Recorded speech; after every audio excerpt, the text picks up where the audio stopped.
আজকে যে ক্লাসটা হবে সেটা হচ্ছে parts of speech.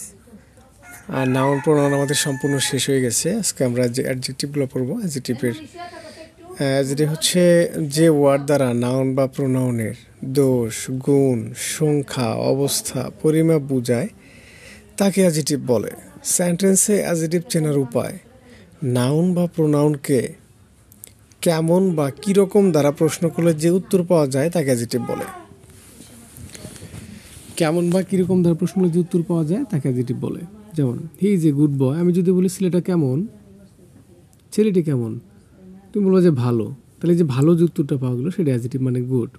She is a beautiful girl, আমি যদি বলি মেয়েটি দেখতে কেমন, কীরকম, তুমি বলবো যে মেয়েটা দেখতে মানে সেই মেয়েটি দেখতে কি, আমি she is a beautiful girl, সেই মেয়েটি হয় কি দেখতে সুন্দর বা সুন্দরী।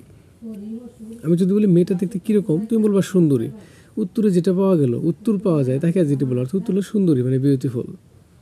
আর সহজ কথা অর্থবোধকভাবে যদি হয়, অর্থবোধকটা ভাবে খুবই ভেরি সিম্পল, যে ওয়ার্ডে নাউন প্রোনাউনের দোষ, গুণ, পরিমাণ, পরিমাপ, অবস্থান বোঝাবে সেটা হচ্ছে আমাদের কি, অ্যাডজেক্টিভ। হ্যাঁ, অ্যাডজেক্টিভগুলো একটু চিনে নেব এখানে। অ্যাডজেক্টিভ,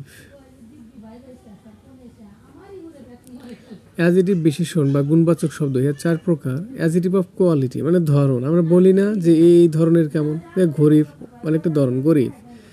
আবার কি ধনী, আবার নাইস মানে সুন্দর বা চমৎকার, ইন্টেলিজেন্ট ছেলেটা খুবই বুদ্ধিমান, আবার ওয়ান্ডারফুল খুবই চমৎকার, মেরিটোরিয়াস মেধাবী, মেয়েটা বা ছেলেটা মেধাবী। এই যে একটা ধরন বোঝানো হলো, এটা একটা অ্যাডজেক্টিভ।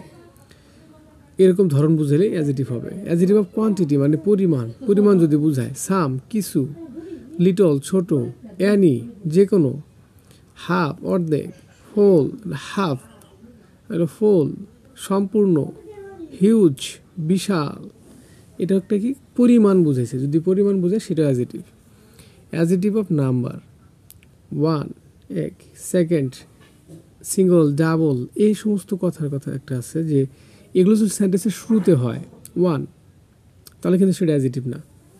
অ্যাডজেক্টিভের অবস্থানে যদি অ্যাডজেক্টিভের এই ওয়ার্ডগুলো থাকে তাহলে বুঝতে হবে যেগুলো অ্যাডজেক্টিভ। রিচ এটা অ্যাডজেক্টিভও হয়, আবার নাউনও হয়। দ্য রিচ, দা যোগ করে দিলে কিন্তু আমাদের কী হয়ে যাবে, নাউন হয়ে যাবে। সেন্টেন্সের শুরুতে থাকলে এটা কখনোই অ্যাডজেক্টিভ হবে না, নাউন হয়ে যাবে। অর্থাৎ এই অ্যাডজেক্টিভগুলো অ্যাডজেক্টিভের স্থানে থাকতে হবে। একটা সেন্টেন্সের অ্যাডজেক্টিভের স্থান আছে, ওই স্থানে। এটা আমি অন্য একটা ক্লাসে পড়াচ্ছি, পার্টস অফ স্পিচের সাফিক্স প্রিফিক্সের মধ্যে আমি বুঝিয়ে দিব যে পার্টস অফ স্পিচের অবস্থানসমূহ।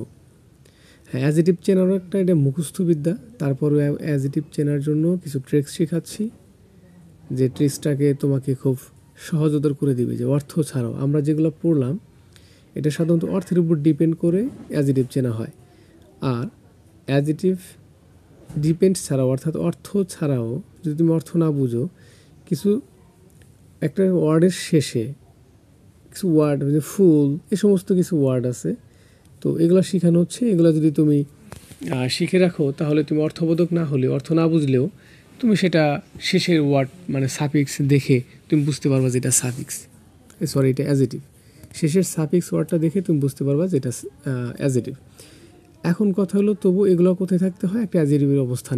অ্যাডজেক্টিভের অবস্থান কোথায় আছে, এই অ্যাডজেক্টিভের অবস্থানগুলো আমি একটা রুলস দিয়ে দিচ্ছি, স্ট্রাকচার, সেগুলো দেখলে তুমি বুঝতে পারবা। নাম্বার দেখলাম। প্রোনোমিনাল অ্যাডজেক্টিভ দেখো, দিস, দ্যাট, উইচ, এটা কিন্তু আমাদের সাধারণত যে উইচ, ইচ প্রতি, প্রত্যেক, খেয়াল করো ইচ কিন্তু একটা প্রোনাউন, উইচ মানে ডাব্লিউ ওয়ার্ড, এটা কিন্তু একটা প্রোনাউন।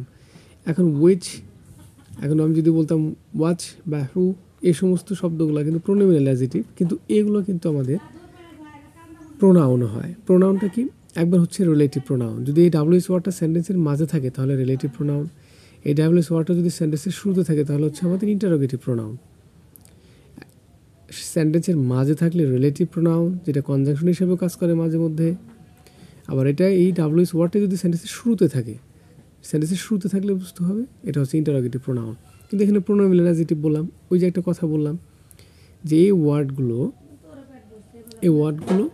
তোমার ওই একটা অবস্থান আছে, অ্যাডজেক্টিভের একটা অবস্থান আছে, সেই অবস্থানে যদি তুমি চিহ্নিত করতে পারো তাহলে বুঝতে হবে যে এই জায়গায় যেহেতু আছে, এই জায়গাটায় অ্যাডজেক্টিভের অবস্থান, তাহলে এটা হচ্ছে, যেমন আমি বলবো যে এখান থেকে আমি বালিয়ামারি বাজারে যাব, তো এটা হচ্ছে মসজিদ সংলগ্ন বাসা, এটা বলবো যে এটা অবজেক্ট।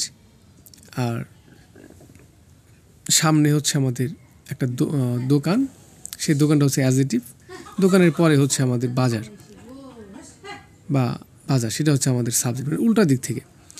তাহলে এই অবজেক্টটা যদি নাউন হয় আর দোকানটা যেটা থাকবে ওই দোকানটা 100% সেটা অ্যাডজেক্টিভ হবে। কথাকে বুঝাইতে পেরেছি? সেই স্থানটা হচ্ছে নাউনের সামনেই যে অবস্থানটা, সেটা হচ্ছে আমাদের অ্যাডজেক্টিভের। তো এগুলো আরও ট্রিক্স আছে, অনেক ট্রিক্সভাবে বুঝাচ্ছি, একটা বলে বোঝানো যাবে না। আর কয়েকটা কথা আছে, যেমন মাই, আওয়ার, আইডিয়ার। হ্যাঁ, এখানে আমাদের পার্সোনাল প্রোনাউন যেগুলো আছে, আই, উই, মি, উই, আস, এগুলো যেগুলো আছে, এইসব মাই সেলফ, হিমসেলফ, রিফ্লেক্সিভ যদিও। তো মাই, আওয়ার, হি, শি, এই সমস্ত যে প্রোনাউন, পার্সোনাল প্রোনাউন, এই পার্সোনাল প্রোনাউনগুলোকে সাধারণত আমাদের অ্যাডজেক্টিভ হিসেবে চিহ্নিত করা হয়।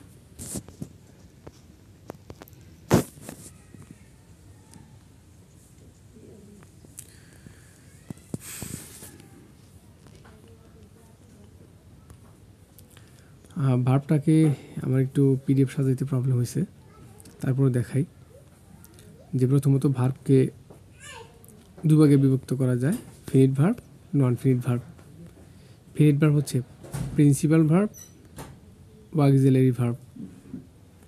আবার প্রিন্সিপাল ভার্বকে দুই ভাগে ভাগ করা যায়, ট্রানজিটিভ ভার্ব, ইনট্রানজিটিভ ভার্ব। আর অক্সিলারি ভার্বকে দুই ভাগে ভাগ করা যায়, linking verb, causative verb. Primary verb আছে মোরাল ভার্ব।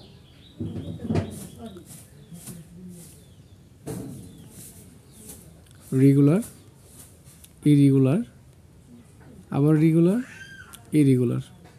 জাস্ট দেখাইতে অসুবিধা হচ্ছে, তারপরেও এটা ক্লাসে বুঝিয়ে দিব, কিন্তু আপাতত ওয়ার্ড উচ্চারণগুলো আমি একটু বুঝিয়ে দিচ্ছি। নন ফিনিটকে আবার তিন ভাগে ভাগ করা যায়,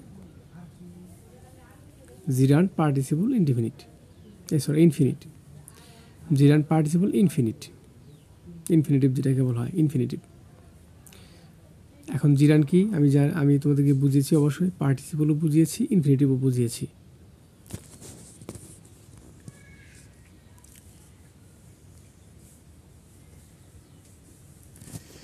ভার্ব,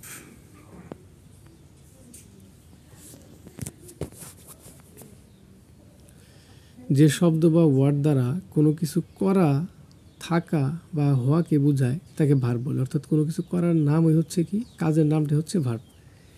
ভার্বকে দুই ভাগে বিভক্ত করা যায়, ফিনিট ভার্ব, নন ফিনিট ভার্ব। চিরদিনের জন্য শিখে নাও এখানে, ভার্বকে দুই ভাগে বিভক্ত করা যায়, ফিনিট ভার্ব, নন ফিনিট ভার্ব। এই ফিনিট ভার্ব আর নন ফিনিট ভার্বটা ব্যবহার হয় সাধারণত সিম্পল, কমপ্লেক্স, কম্পাউন্ড, কানেক্টর এবং ভয়েস চেঞ্জে যে ব্যবহার হয়। এক্সাম্পল একটু খেয়াল করো।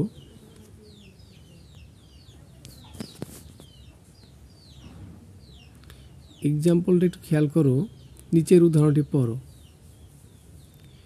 হি wants to take physical exercise daily but never does it. He wants to take physical exercise daily, এইটুকু পড়ো আপাতত। He wants to take physical exercise daily. He একটা সাবজেক্ট যার নাম হচ্ছে pronoun, third person singular number. এই কারণেই want এর সাথে যোগ করা হয়েছে, ওয়ান্টস। অর্থাৎ third person singular number subject হলে ভার্বের সাথে এস বাই এস যুক্ত হয়। কোথায় এস যুক্ত হয় আর কোথায় এস যুক্ত হয় এটা টেন্স ক্লাসে বুঝিয়েছি। পরে দেখো আবার টু আছে, আবার টেক আছে। তাহলে এই যে টেক, এই টেকটা কিন্তু ভার্বের প্রেজেন্ট ফর্ম। তুমি বলতে পারো হির পরে এই ভার্বের সাথে যদি এস হয়, এটার সাথে হইল না কেন? কারণ এটা সাবজেক্টের উপর ডিপেন্ড করে হবে, এটা হবে না, কারণ টু আছে। প্রিপোজিশনের কথা বলবো, যতগুলো প্রিপোজিশন আছে সমস্ত প্রিপোজিশনের পরে ভার্বের সাথে আইএনজি হয়, শুধুমাত্র টু এর পরে ভার্বের প্রেজেন্ট ফর্ম হয়। তারপরেও কিছু শর্ত আছে। শর্তটা কি?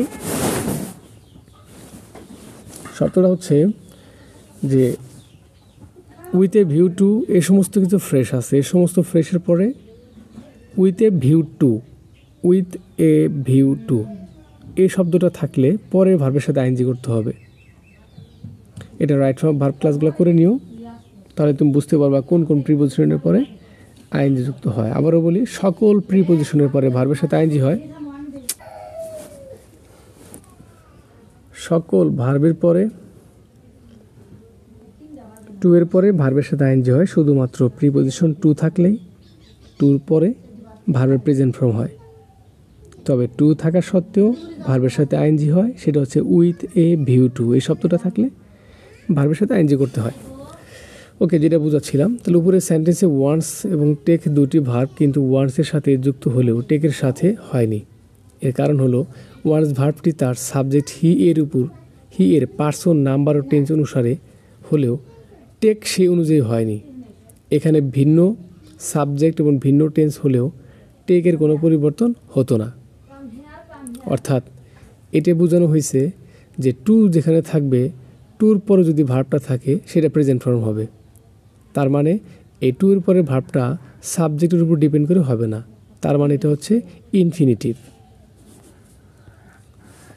দে ওয়ান্টেড, এই সেন্টেন্সটাতে দে ওয়ান্টেড টু টেক, এই যে টুর পরে আবার টেক লিখছি, অর্থাৎ এখানে যে ভার্ব, টুর পরে যে কোনো ভার্ব থাকলে সেটা প্রেজেন্ট ফর্ম হবে, ভার্বের প্রেজেন্ট ফর্ম হবে, অর্থাৎ এর সাথে এস বাই এস বা আইনজি যুক্ত হবে না। সুতরাং এটা একটি ইনফিনিটিভ। এই যে ওয়ান্স ভার্বটি তার সাবজেক্ট, পার্সন, নাম্বার ও টেন্স অনুসারে পরিবর্তিত হলেও এ কারণে একে বলা হবে সমাপিকা ক্রিয়া বা ফিনিট ভার্ব। অন্যদিকে টেক ভার্বটি যে তার সাবজেক্টের, পার্সন, নাম্বার অনুসারে পরিবর্তিত না হলো না, এ কারণে এটি হলো নন ফিনিট ভার্ব, মানে অসমাপিকা ক্রিয়া। অর্থাৎ সমাপিকা, অসীমাপিকা, এটা হচ্ছে বাংলা ভাষায়। অর্থাৎ এটা হচ্ছে আমাদের ভার্ব পার্সনের ডিপেন্ড করে হচ্ছে, কিন্তু টু টেকের পর, অর্থাৎ টু এর পর যে টেক, এটাকে ভার্বের সাবজেক্টের উপর ডিপেন্ড করে হবে না। বল কি বলবি? কি? হ্যাঁ, নন ফিনিট ভার্বের বৈশিষ্ট্য। নন ফিনিট ভার্বের বৈশিষ্ট্য, আমরা ফিনিট ভার্ব ছিলাম, নন ফিনিট ভার্বের একটু বৈশিষ্ট্য দেখাই। টু প্লাস ভার্বের বেস ফর্ম, অর্থাৎ infinitive, to go. V plus ING, present participle. দেখো, আমি তোমাদের যে ভার্বের শ্রেণী বিভাগ আছে সেখানে তুমি দেখতে পারবা যে নন ফিনিট ভার্ব কী কী। ইনফিনিটিভ আছে, জিরান্ট আছে। তাহলে জিরান্ট কি? গোয়িং হোম, অর্থাৎ সেন্টেন্সের শুরুতে যদি আইএনজি থাকে তাহলে going home, I will my lunch. তো সাবজেক্টটা হচ্ছে আইএনজি দ্বারা, তাই এটা জিরান্ট। অক্সিলারি, শুরুতে অক্সিলারি ভার্ব দেওয়া নাই, ওকে, এটা খেয়াল রাখতে হবে। এটিকে আবার বাই প্লাস ভার্বের সাথে আইএনজি, বাই প্লাস জিরান্ট, অর্থাৎ বাই ডুইংও বলা হয়। এবং without plus ING, without plus gerund, অর্থাৎ উইদাউট ডুইং বলা হয়। V3, spoken English is important, শুরুতে অক্সিলারি ভার্ব দেওয়া নাই, শুরুতে স্পোকেন। এখন বলবো স্যার ভার্ব দ্বারা শুরু হলে তো ইম্পারেটিভ সেন্টেন্স হয়। হ্যাঁ, ইম্পারেটিভ সেন্টেন্স হয়, ঠিক আছে, কিন্তু এটা তোমার হচ্ছে কি, কোন ভার্ব? মানে নন ফিনিট ভার্ব। অর্থাৎ সেন্টেন্সের শুরুতে যদি কখনো টু যুক্ত ভার্ব থাকে, টু প্লাস V1 থাকে, ভার্বের সাথে আইএনজি থাকে এবং ভার্বের পাস্ট পার্টিসিপল ফর্ম থাকে, তাহলে সেটা কি হবে আমাদের? নন ফিনিট ভার্ব, যেটাকে পার্টিসিপল বলা হয়। শুরুতে অক্সিলারি ভার্ব দেওয়া নাই। নোট, এই তিনটি বৈশিষ্ট্য ছাড়া বাকি সব সেন্টেন্সকে, মানে যতগুলো সেন্টেন্স থাকবে সবগুলো হচ্ছে ফিনিট ভার্ব। অর্থাৎ সেন্টেন্সের মাঝখানে বা যেখানে থাকুক টু যুক্ত ভার্ব থাকলে সেটা হবে নন ফিনিট, ভার্বের সাথে আইএনজি শুধু থাকলে সেটা হবে জিরান্ট, আর পার্টিসিপল সেম, সেটা হচ্ছে কি তোমার ওই verb 3।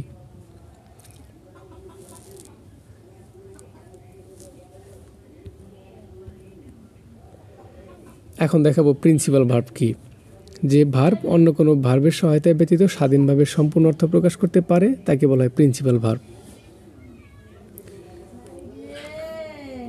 3 kinds of principal verb: transitive verb, intransitive verb, linking verb. Transitive verb, intransitive verb, linking verb.